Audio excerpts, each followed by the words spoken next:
తత్వమును నిర్ణయించి చూపే భావాలను ప్రోది చేసుకుని దక్షుడు పరమాత్మను స్తుతించాడు. అప్పుడు భక్తవత్సలుడైన పరమాత్మ దక్షునికి సాక్షాత్కరించాడు.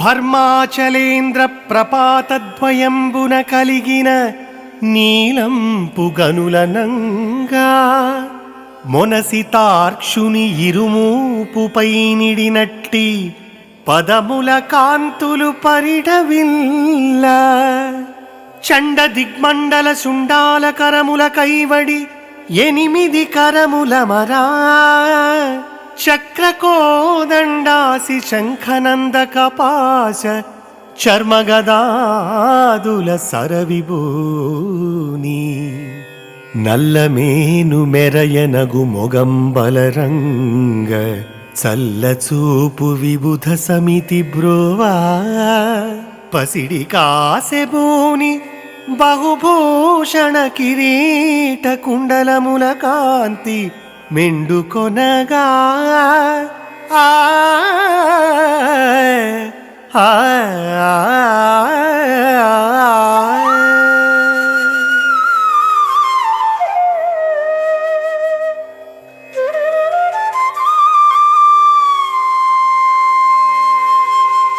అదేమిటి? ఓహో, బంగారు కొండలా ఉంది. దానికి అటువైపు ఒకటి, ఇటువైపు ఒకటి 2 జలపాతాలు తెల్లని కాంతులను విరజిమ్ముతూ జాలువారుతున్నాయి. కాదండి, ఆ బంగారు కొండ గరుత్మంతుడు. 2 జలపాతాలు ఇటూ అటూ చాపి కూర్చున్న స్వామి పాదాలు. ఆహా, ఎంత అద్భుత ఆనందదాయకమైన దృశ్యమో! అవేవో 8 వస్తువులు చాలా గొప్ప తేజస్సుతో మెరిసిపోతున్నాయి.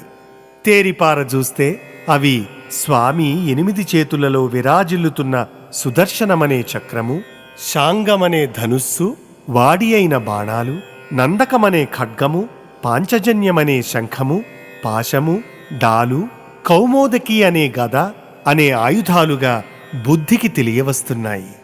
నీలమేఘం వంటి దేహశోభతో అలరారుతున్నాడు స్వామి. నవ్వు మొగంతో ఒప్పారుతున్నాడు.